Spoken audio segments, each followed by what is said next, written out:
జగన్మోహన్ రెడ్డి గారు ఉమ్మడి 13 జిల్లాల్లో మొత్తం ఆయన తిరిగేశారు, చక్కర్లు కొట్టారు మొత్తం ఒక రకంగా.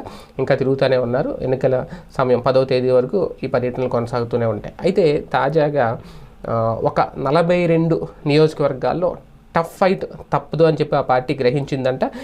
కొన్ని కీలక నియోజకవర్గాలు, ఎందుకంటే ఏప్రిల్ 28 నుంచి ఆయన రోజుకి 3 సభలు అనేది మొదలుపెట్టారు. ఇప్పటికి 12 నియోజకవర్గాల సభలు కూడా జరిగాయి. మరో 10 రోజుల్లో మొత్తం 30 సభలు ఉంటాయి. అంటే టోటల్గా 42 దాకా అసెంబ్లీ సీట్లకు వైసీపీ టఫ్గా ఉండబోతుంది అనే చర్చ అయితే కనిపిస్తుంది.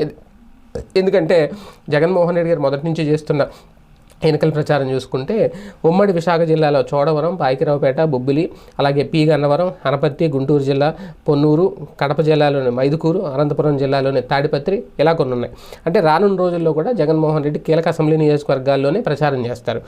ఆ చోట్ల కూడా టీడీపీ జనసేన కూటమితో గట్టిగానే ఒక టఫ్ ఫైట్ అయితే ఇవ్వబోతుంది.